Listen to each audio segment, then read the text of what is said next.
Hello students, कैसे हैं आप। I hope you are enjoying your summer vacations. पर छुट्टियों के साथ साथ आपको अपने सिलेबस को भी ध्यान में रखना है और अपनी पढ़ाई को भी थोड़ा थोड़ा करके जारी रखना है, ताकि जब आप छुट्टियों के बाद मिलें तो आपको ऐसा ना लगे कि हम सब कुछ भूल चुके हैं। तो बेटा, इसी कड़ी में आज हम अपना लेक्चर लेके आए हैं करंट इलेक्ट्रिसिटी के रिगार्डिंग। बेटा, जैसा कि हम आप पढ़ चुके हैं पहले कि करंट इलेक्ट्रिसिटी वाले चैप्टर में हमारे जो बेसिक पैरामीटर्स होते हैं वो तीन होते हैं।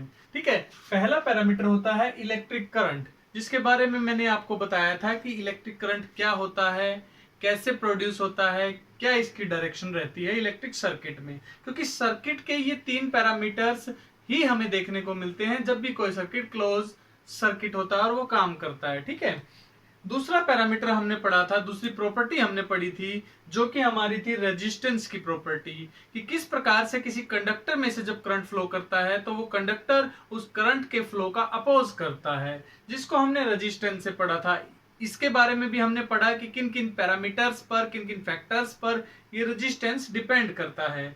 Now we come to the another point, that is our voltage, जो बहुत ही इंपॉर्टेंट पार्ट है। किसी भी इलेक्ट्रिक सर्किट को अगर हम ध्यान से देखें तो उसको ड्राइव करने वाला कोई ना कोई होता है। ठीक है, तो जो इलेक्ट्रिक सर्किट को ड्राइव करने वाला है वो है हमारी वोल्टेज। ठीक है, तो इलेक्ट्रिक सर्किट में ये जो वोल्टेज है, आज हम इसके बारे में जानने की कोशिश करेंगे कि ये जो इलेक्ट्रिक सर्किट की वोल्टेज है, इसके बारे में हम पढ़ तो चुके हैं कि पोटेंशियल डिफरेंस क्या होता है, ये हमने फर्स्ट यूनिट में पढ़ा था। ठीक है, लेकिन इस वोल्टेज को प्रोवाइड कौन करता है, तो some basic terms we are going to study in this lecture now. ठीक है बेटा, तो सबसे पहले अगर हम बात करें कि इस वोल्टेज को कौन प्रोवाइड करता है, तो उसका आंसर हमें मिलेगा, ये जो वोल्टेज प्रोवाइड होती है वो हमें सेल से मिलती है बेटा। ठीक है, अब इलेक्ट्रिक सर्किट में सेल क्या होती है, सेल को अगर आप ध्यान से देखो तो सेल इज ए डिवाइस। ये क्या होती है, सेल एक प्रकार की डिवाइस होती है, इलेक्ट्रिकल डिवाइस होती है बेटा, which provides us an electric voltage, जो हमें एक इलेक्ट्रिक वोल्टेज प्रोवाइड करती है। और वो इलेक्ट्रिक वोल्टेज किस रूप में प्रोवाइड होती है, वो इलेक्ट्रिक वोल्टेज हमें पोटेंशियल के डिफरेंस के रूप में प्रोवाइड होती है। यानी कि क्या करती है ये जो सेल है, it is applied to the circuit to provide a potential difference, and this potential difference actually arrive due to the difference of charges at the two plates of this cell। ठीक है, तो अगर हम इसको ध्यान से देखें तो इसका जो सिंबल होगा वो ऐसे रिप्रेजेंटेशन का होगा। ये देखिए बेटा, इसमें जो ये हमारी लार्जर लाइन है ये पॉजिटिव टर्मिनल को रिप्रेजेंट करेगी और ये जो स्मॉलर लाइन है ये नेगेटिव टर्मिनल को रिप्रेजेंट करेगी। अब इनको बोला जाता है बेटा इलेक्ट्रोड्स। ये जो हैं इनको क्या बोला जाएगा, इलेक्ट्रोड्स।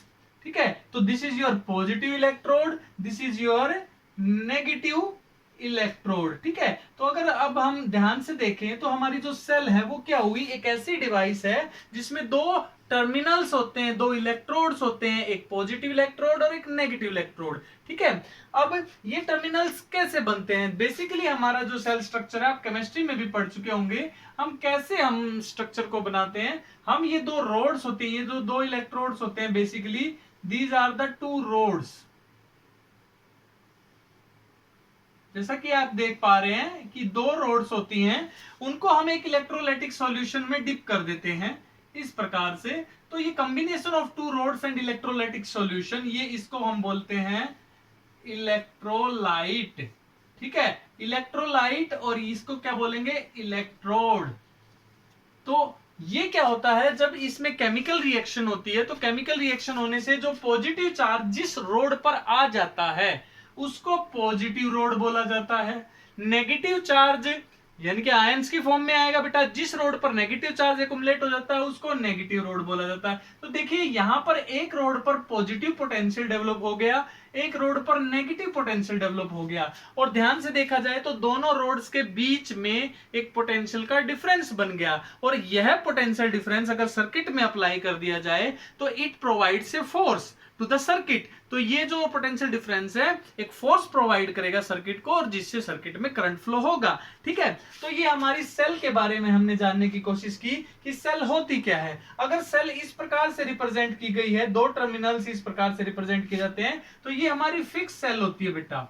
फिक्स सेल का मतलब होता है जिसका मान जो रहेगा वो फिक्स रहेगा।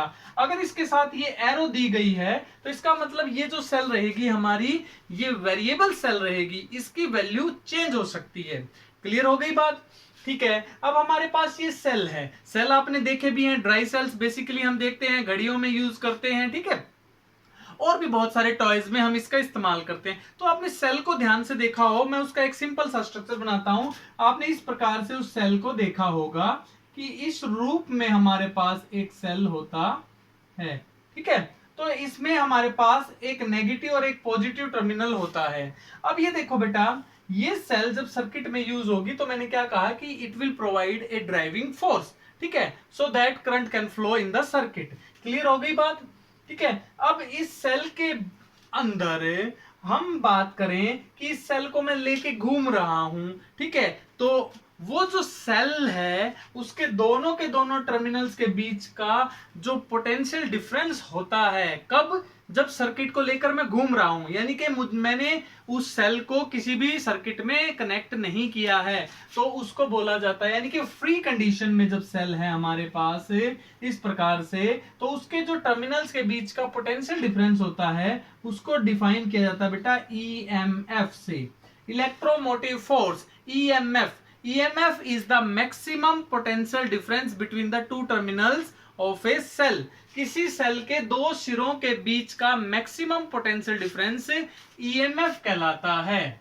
क्या कहलाता है बेटा? EMF। जब सर्किट क्या हो? ओपन। ये बात हम याद रखेंगे कि ओपन सर्किट की बात कर रहे हैं हम। ओपन सर्किट में सेल का जो पोटेंशियल डिफरेंस होगा वो EMF कहलाता है। अब आप कंफ्यूज हो रहे होंगे कि सर EMF क्या है?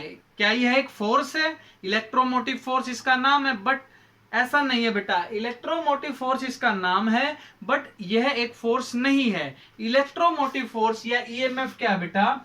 EMF को अगर हम डिफाइन करें तो EMF is equal to work done per unit charge. ठीक है, इसको कैसे डिफाइन किया जाता है बेटा? कि किसी क्लोज सर्किट में चार्ज को मूव करने में थ्रू ए कंप्लीट साइकिल। ठीक है, जैसे मान लिया ये तो ओपन सर्किट है, अब मैं इसको इस प्रकार से रेजिस्टेंस यानी कि कंडक्टर के साथ जोड़ के एक क्लोज सर्किट बना देता हूं। तो अब देखिए, चार्ज को इस क्लोज सर्किट में पूरा मूव करवाने में, अब यहां से यहां तक तो वायर के थ्रू आ गया, तो इसके अंदर से भी तो जाएगा ना, इलेक्ट्रोलाइट्स के अंदर से। तो एक कंप्लीट साइकिल कैसे बनेगा? यहां से ऐसे पूरा कंप्लीट साइकिल बनेगा। तो to make that charge, to complete that cycle, इस चार्ज को पूरा का पूरा साइकिल कंप्लीट करवाने में क्या जो वर्क डन किया गया, ठीक है, that is known as your EMF। वो क्या कहलाएगा? आपका EMF। या हम इसको इस फॉर्म में भी याद रख सकते हैं, energy spent by the cell to make charge to complete one cycle. ठीक है, कि एक पूरा साइकिल कंप्लीट करने में एनर्जी जो स्पेंड की सेल ने, वो उसका EMF होता है बेटा। ठीक है, तो आपको EMF भी समझ में आया। अब ये EMF में ये जो पॉजिटिव टर्मिनल है और ये जो नेगेटिव टर्मिनल है, ये कैसे बने हैं? आपको पता चल गया होगा कि इस पर पॉजिटिव चार्ज अकुमुलेटेड है इस रोड पर, और इस पर क्या है बेटा? नेगेटिव चार्ज अकुमुलेटेड है इस रोड पर। इस प्रकार से ये पॉजिटिव टर्मिनल बने। अब इसमें इंपॉर्टेंट बात याद रखनी है कि ये जो EMF है वो किन फैक्टर्स पर डिपेंड करता है। क्या ये रोड्स के एरिया पे डिपेंड करता है? क्या ये उनके लेंथ पे डिपेंड करता है? नहीं बेटा। तो हमारा जो नेक्स्ट हमारा कंसेप्ट रहेगा या हमारा जो टॉपिक रहेगा वो रहेगा on which factor this EMF depends. तो बेटा अगर हम बात करें on which factors EMF depends, अगर इसका जवाब आपको देना हो तो पहला है बेटा, ये जो EMF है वो नेचर ऑफ इलेक्ट्रोड पर डिपेंड करता है। कि आपने किस मटेरियल के इलेक्ट्रोड लिए हैं। अगर आप मेटल्स को लोगे तो उनके बीच में यानी कि इलेक्ट्रोड्स में मेटल्स का इस्तेमाल किया गया है, तो वहां पर हमारे पास क्या है, अलग ईएमएफ आएगा। अगर आपने एलॉयज का इस्तेमाल किया है तो अलग ईएमएफ आएगा। तो बेटा नेचर ऑफ इलेक्ट्रोड्स जो हैं आपने लिए हैं उसके ऊपर ईएमएफ की वैल्यू डिपेंड करती है। दूसरा क्या है, नेचर ऑफ इलेक्ट्रोलाइट। ये जो इलेक्ट्रोलाइट यूज किया गया, सॉल्यूशन यूज किया गया बेटा, ये कैसा लिया है आपने, H2SO4 का सॉल्यूशन लिया है, HCl सॉल्यूशन लिया, कौन सा सॉल्यूशन लिया है, नाइट्रिक एसिड लिया है। तो जो भी सॉल्यूशन आप लेंगे तो उसके आधार पर भी ईएमएफ की वैल्यू डिसाइड होती है। और तीसरा जो हमारा फैक्टर है, that will also depend upon the temperature of electrolyte. ये जो इलेक्ट्रोलाइट है बेटा, इसके टेम्परेचर पर भी डिपेंड करता है। तो कुल मिला के ये फैक्टर्स थे जिनके ऊपर हमारा ईएमएफ डिपेंड करता है। क्लियर हो गई आपको बात। तो अब किन पर डिपेंड नहीं करता, डायमेंशंस पे डिपेंड नहीं करता बेटा। जैसे ये तो थी डिपेंडेंसी। अगर हम इंडिपेंडेंसी की बात करें, इंडिपेंडेंसी किन किन फैक्टर्स पर है बेटा, तो पहला है लेंथ, यानी कि पहला है डिस्टेंस बिटवीन इलेक्ट्रोड्स। इलेक्ट्रोड्स के बीच की डिस्टेंस पर निर्भर नहीं करता है ये, कि अगर हम इलेक्ट्रोड्स के बीच की दूरी को बढ़ा देंगे तो उससे क्या नहीं फर्क पड़ेगा बेटा, ईएमएफ पर कोई फर्क नहीं पड़ेगा। ठीक है। दूसरा area of electrodes, area of electrodes, इस बात पर भी ईएमएफ हमारा डिपेंड नहीं करता है कि ये रोड मोटी ले ली पतली ले ली, उससे हमारे ईएमएफ पर फर्क नहीं पड़ेगा। तीसरा है बेटा क्वांटिटी ऑफ इलेक्ट्रोलाइट, कि जो इलेक्ट्रोलाइट यूज किया है उसकी मात्रा कम ज्यादा लेने से भी हमारे ईएमएफ पर फर्क नहीं पड़ेगा। तो इस प्रकार से बेटा हमारी जो सेल है वो कैसे बनती है और उसका पोटेंशियल डिफरेंस कैसे डेवलप होता है, किन किन फैक्टर्स पर वो पोटेंशियल डिफरेंस डिपेंड करता है, तो वो सारी बातें हमने यहां पर डिस्कस की। अब सेल के अंदर हमारे पास ईएमएफ है, कब है, जब उस सेल को ओपन सर्किट में यूज किया गया, यानी कि उसको कनेक्ट नहीं किया गया है अभी तक। ठीक है।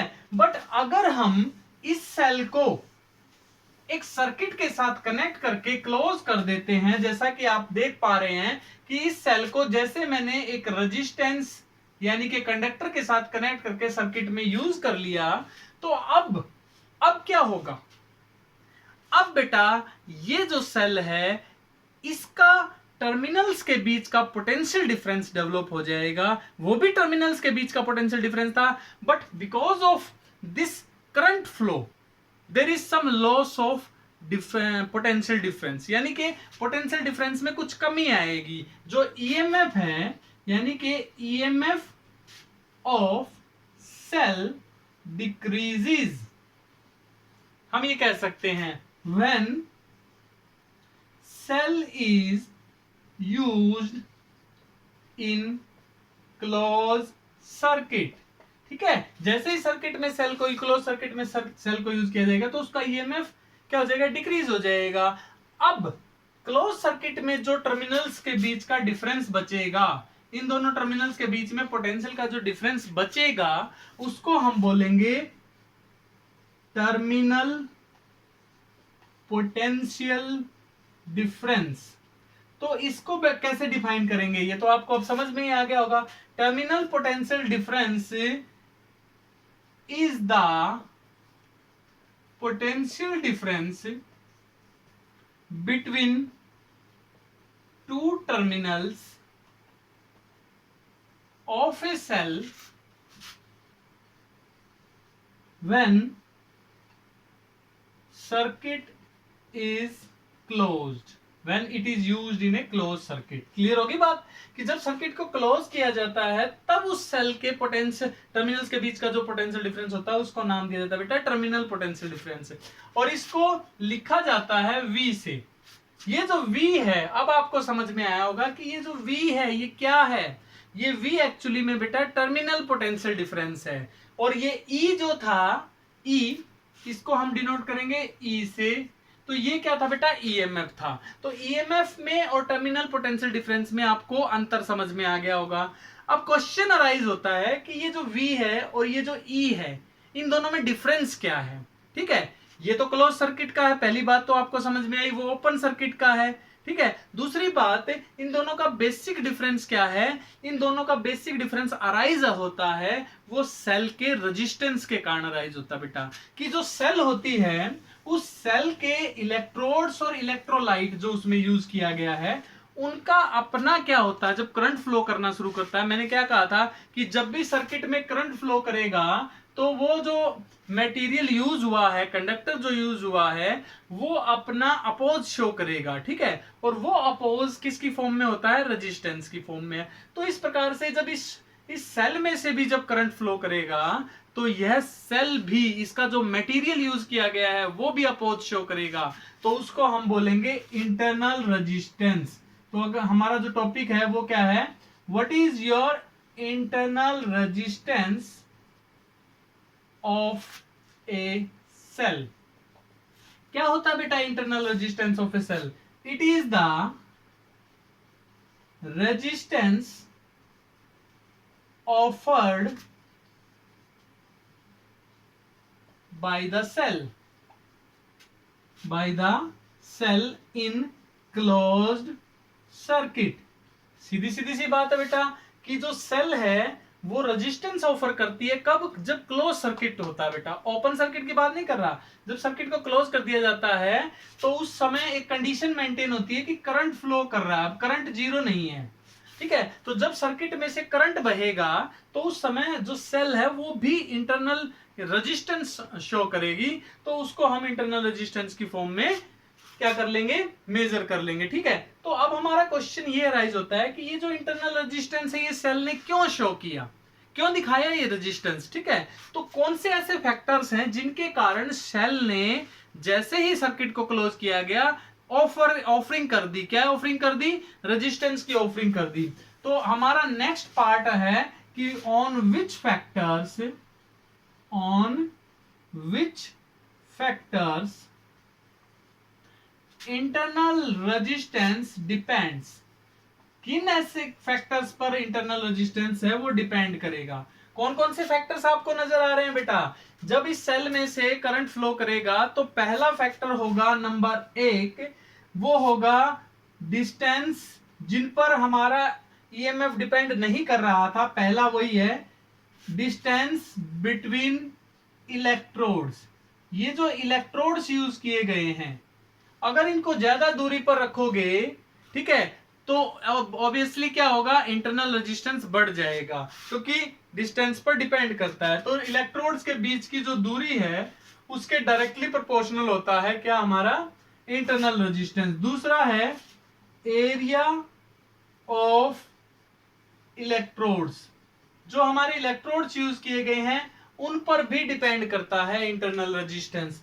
तीसरा है हमारा नेचर ऑफ इलेक्ट्रोड। इलेक्ट्रोड्स के नेचर पर तो ऑटोमेटिकली बेटा डिपेंड करेगा, क्यों, क्योंकि मैं यहां पर कॉपर ले रहा हूं, जिंक ले रहा हूं, एल्यूमिनियम ले रहा हूं, तो अलग अलग मटेरियल की रॉड यूज करूंगा, तो ऑब्वियसली बात है कि भाई इसका इंटरनल रेजिस्टेंस अलग अलग आएगा हर मटेरियल का। चौथी बात है हमारा नेचर ऑफ इलेक्ट्रोलाइट।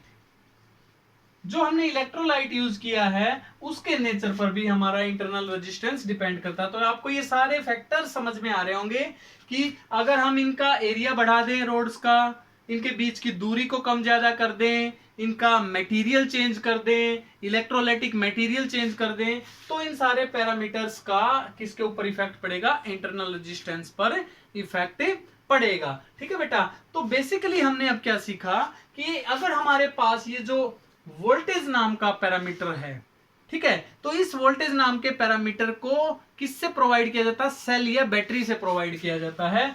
और ये जो सेल या बैटरी है ये अपने आप में 3 पैरामीटर्स को कैरी करती है, कि ये जो वोल्टेज है हमारी बेटा वो सेल से या फिर हम कह सकते हैं कि बैटरी से प्रोवाइड होती है। और ये जो सेल या बैटरी है इसके खुद के क्या पैरामीटर्स हैं, इसके पैरामीटर्स हमने 3 पढ़ लिए, इसकी तीन बातें हमने समझी। एक तो ईएमएफ समझा हमने, एक हमने इसका टर्मिनल पोटेंशियल डिफरेंस हमने पता किया, और एक हमारा इंटरनल रेजिस्टेंस। तो ये सारी चीजें हमारी पाई जाती हैं। ओपन सर्किट, क्लोज सर्किट, ये भी क्लोज सर्किट में आएगा। क्लियर हो गई बात? तो अब हम जानने की कोशिश करते हैं कि कहीं ना कहीं ये ओपन सर्किट है, ये क्लोज, दोनों क्लोज सर्किट के हैं। तो जब आपको पता ही है कि स्विच ऑफ ऑन होता रहता है, ठीक है, तो ओपन सर्किट और क्लोज सर्किट के पोटेंशियल डिफरेंस में आपस में क्या रिलेशन है। तो हमारा अब जो टॉपिक रहेगा वो टॉपिक है हमारा what is the relation between E and V, यानी कि ईएमएफ और वोल्टेज में क्या अंतर होता है, क्या रिलेशन होती है। अंतर भी आप पढ़ेंगे, अंतर तो साथ साथ डेवलप हो ही रहे हैं, लेकिन इनमें क्या रिलेशन होती है, आपस में कनेक्टेड कैसे हैं ये, ठीक है। तो उसके लिए हम सेल बना लेते हैं बेटा। एक सेल को कैसे रिप्रेजेंट करेंगे आप? एक सेल को आप रिप्रेजेंट करेंगे किस प्रकार से? ऐसे रिप्रेजेंट करेंगे आप एक सेल को, ठीक है। क्लियर हो गई आपकी ये बात? तो ईएमएफ और ई और ये आर, क्लियर हो गया। इसको हम एक एक्सटर्नल रजिस्टर के साथ जोड़ देते हैं इस प्रकार से आर के साथ, ठीक है। सर्किट क्लोज हो गया। देखिए जब तक हमने इसको इतना यूज किया था, ए और बी टर्मिनल, ये क्या है बेटा? ये सिर्फ हमारे पास एक सेल है। तो इस सेल का ईएमएफ मान लिया ई है और इंटरनल रेजिस्टेंस मान लिया आर है। क्लियर हो गई? जब तक ये ओपन सर्किट में है तो हम अगर मेजरमेंट करते हैं, अगर मैं कंडीशन लगाता हूं इफ सर्किट इज ओपन, अगर सर्किट ओपन है तो आप समझ जाएंगे कि करंट तो है ही नहीं, करंट तो जीरो है। तो उस दौरान हमारा जो भी रीडिंग आएगी, अगर आप वोल्ट मीटर से चेक करोगे, यहाँ पे अगर यहाँ पे आप वोल्ट मीटर लगा दो इस प्रकार से, तो आपको रीडिंग जो मिलेगी वोल्ट मीटर की वो ई के बराबर मिलेगी, ये वाली रीडिंग मिलेगी बेटा। लेकिन इफ सर्किट इज क्लोज्ड, अगर सर्किट को क्लोज कर दिया जाए तो क्या होगा? तो इस सर्किट में से करंट फ्लो करेगा इस प्रकार से, इस सर्किट में से पॉजिटिव टर्मिनल से नेगेटिव टर्मिनल की तरफ करंट फ्लो करेगा। तो अब हमारा करंट जीरो नहीं है, करंट जीरो नहीं है तो करंट को निकालना पड़ेगा। तो करंट को कैसे निकालोगे? करंट निकालने का फार्मूला होता है आई बराबर है, करंट बराबर है ईएमएफ टोटल वोल्टेज जो ईएमएफ की फॉर्म में थी, बटे टोटल रेजिस्टेंस। टोटल रेजिस्टेंस देखिए आर और स्मॉल आर सीरीज कनेक्शन में एक ही पाथ है, तो एक ही पाथ में आर प्लस आर आ जाएगा। तो हमारा फॉर्मूला आ गया ई बाई आर प्लस आर। आप इसको क्रॉस मल्टीप्लाई कर दीजिए तो क्या आ जाएगा? I R plus I R is equal to E. This is the relation which have developed when the current starts flowing in the closed circuit। जैसे ही सर्किट को क्लोज किया तो सर्किट में जो करंट पैदा हुआ वो करंट जो है वो इस रिलेशन को डेवलप करता है, ठीक है। अब ये जो आई आर है, ठीक है, जब आई आर में से गुजरता है तो ओम्स लॉ लग जाता है बेटा। तो ओम्स लॉ क्या कहता है? V is equal to I R, और पैरेलल सर्किट है ये। देखो ये जो बैटरी है ये इस रेजिस्टेंस के साथ कनेक्ट है, तो जो रेजिस्टेंस, अब जो वोल्ट मीटर जो रीडिंग दिखाएगा वो किसकी बराबर हो जाएगी? ये जो आई आर है, I R is equal to V in close circuit. तो ऐसी स्थिति में हम लिख सकते हैं कि E बराबर है V प्लस आई आर। तो V की वैल्यू आ जाएगी E माइनस आई आर। ये जो रिलेशन आपने देखी बेटा कि जो टर्मिनल पोटेंशियल डिफरेंस है वो EMF minus current into internal resistance होता है।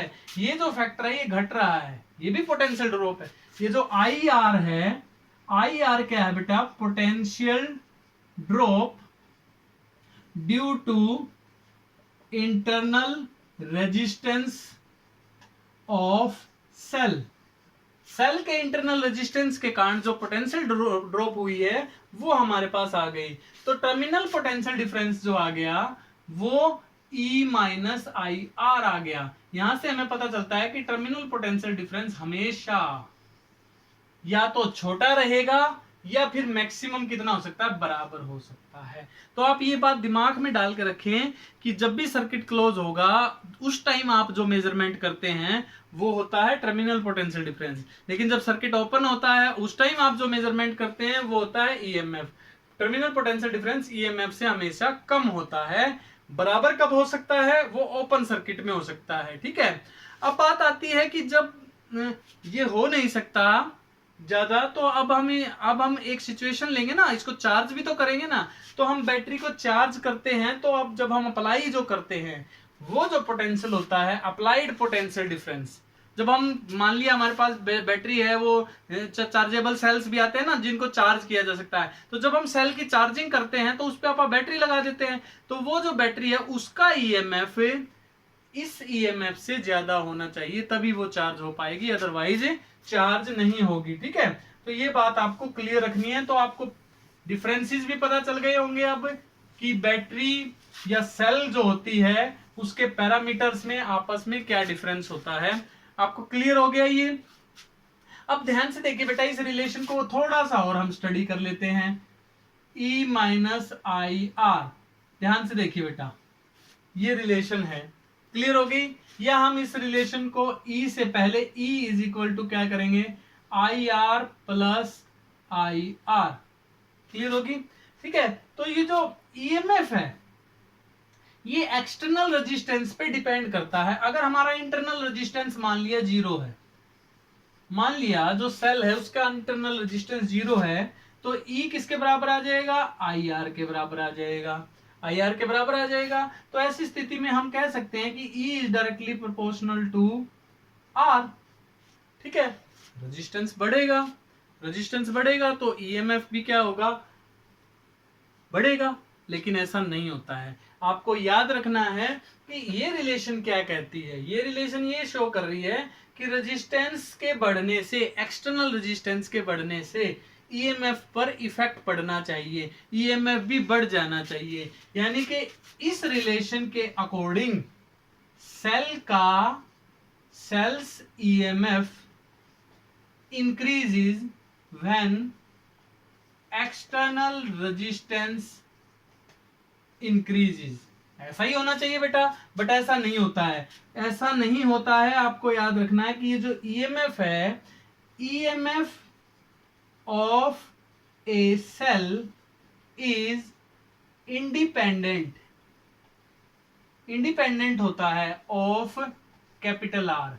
एक्सटर्नल रेजिस्टेंस का उस पर कोई प्रभाव नहीं पड़ता है। तो किसका प्रभाव पड़ता है, प्रभाव पड़ता है बेटा इंटरनल का, इंटरनल रेजिस्टेंस का इफेक्ट पड़ता है, एक्सटर्नल रेजिस्टेंस का कोई इफेक्ट नहीं पड़ता। अगर आप ग्राफ बनाएंगे एक्सटर्नल रेजिस्टेंस, यानी कि कंडक्टर है, सेमीकंडक्टर है, इंसुलेटर है, अलग अलग मटेरियल यूज करते हैं ना एक्सटर्नल रेजिस्टेंस के लिए, तो अगर आप इंटरनल एक्सटर्नल रेजिस्टेंस की वैल्यू को चेंज करोगे तो ईएमएफ, जो सेल का ईएमएफ है वो स्टेडी रहेगा, जितना सेल का ईएमएफ था उतना ही रहेगा, उसमें कोई चेंज नहीं आएगा एक्सटर्नल। तो ये ग्राफ है, इस प्रॉपर्टी का ये ग्राफ है। ठीक है, पहली प्रॉपर्टी आपको समझ में आई।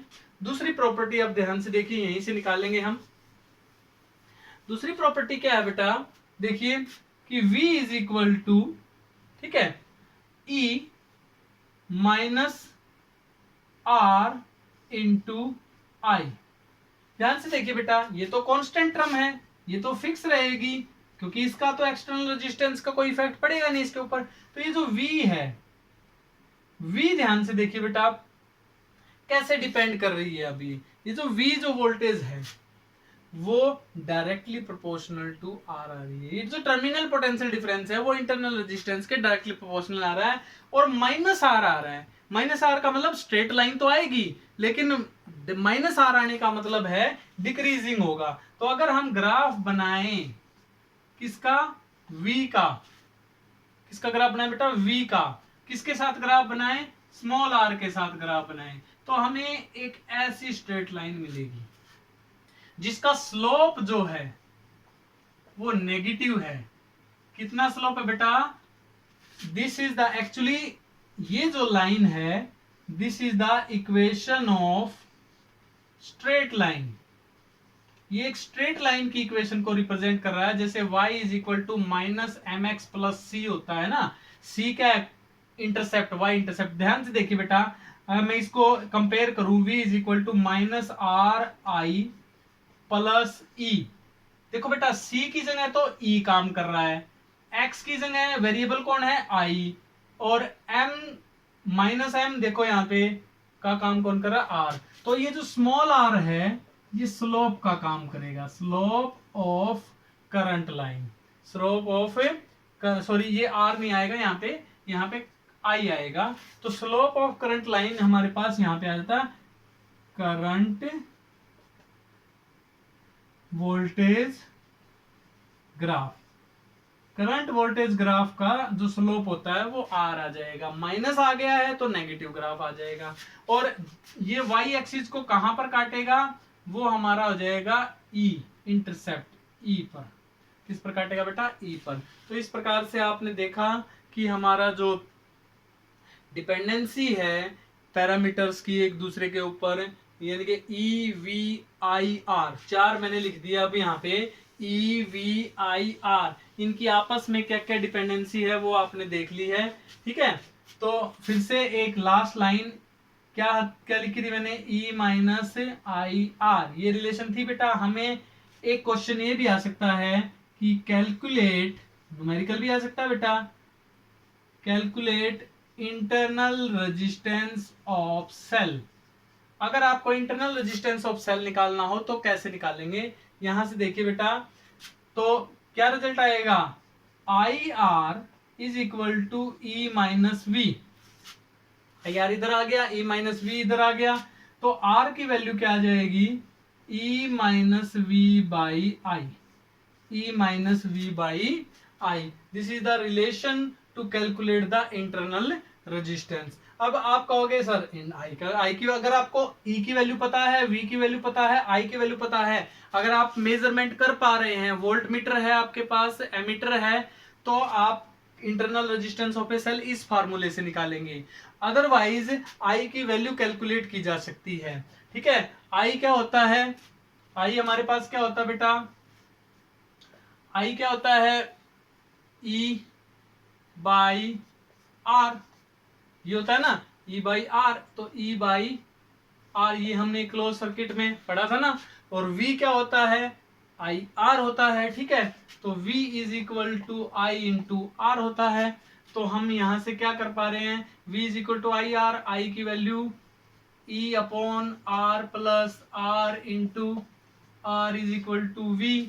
अब हम इधर ले आएंगे, क्या रिजल्ट आ जाएगा बताओ, इसको हम कैलकुलेट करें, V R plus V R is equal to E are.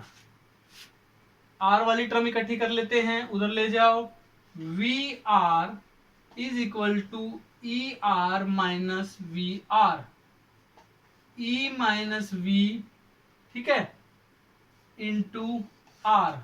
इस स्मॉल आर को निकालने का एक और फार्मूला पता चल गया हमें, E minus V by V into R. इस फॉर्मूले में और इस फॉर्मूले में एक डिफरेंस है, यहाँ पे करंट की हमें जरूरत नहीं है बेटा, या हम यहाँ पे वैल्यू भी पुट कर सकते थे। आई का मान क्या होता है, v बाई आर होता है, तो इस I की जगह v बाई आर पुट करके भी हम कर सकते थे। तो रेजिस्टेंस हमारे पास आ गया E by V minus 1 into R. ये फॉर्मूला आपको तब लगाना है सर्किट में, न्यूमेरिकल भी आ जाए तो आपको तब इंटरनल रेजिस्टेंस निकालने का फॉर्मूला लगाना है जब आपके पास केवल रेजिस्टेंस हो, टर्मिनल पोटेंशियल डिफरेंस हो और ईएमएफ हो। करंट की वैल्यू नहीं पता अगर आपको, तो आप इस फॉर्मूले से इंटरनल रेजिस्टेंस निकाल सकते हैं। तो बेटा आपको मेरे ख्याल से सारी बातें समझ में आ गई होंगी कि किस प्रकार से कोई सेल एक ड्राइविंग फोर्स प्रोवाइड करती है, और वो ड्राइविंग फोर्स किस फॉर्म में होता है, वोल्टेज की फॉर्म में होता है। उस वोल्टेज में क्या चेंजेस आते हैं, ओपन सर्किट में क्या वोल्टेज होती है, क्लोज सर्किट में क्या वोल्टेज होती है। तो वो सारे पैरामीटर्स आपको, सारी डिपेंडेंसी, इंडिपेंडेंसीज सारी क्लियर हो गई होंगी। तो जो नेक्स्ट चैप्टर स्टार्ट होगा, मतलब इसका लास्ट टॉपिक एक अभी बचता है, नेक्स्ट चैप्टर से पहले हमारा जो नेक्स्ट टॉपिक होगा बेटा, वो इन सेल्स को हम कंबाइन करेंगे। हम ये पढ़ेंगे कि जब सेल्स को कंबाइन कर दिया जाता है तो इन पैरामीटर्स पे, ईएमएफ पे, वोल्टेज पे और इंटरनल रेजिस्टेंस पे, तीनों पर क्या इफेक्ट पड़ता है बेटा। तब तक आप इसको प्रिपेयर कर लेंगे, नेक्स्ट लेक्चर में हम फिर से मिलेंगे। Okay bye.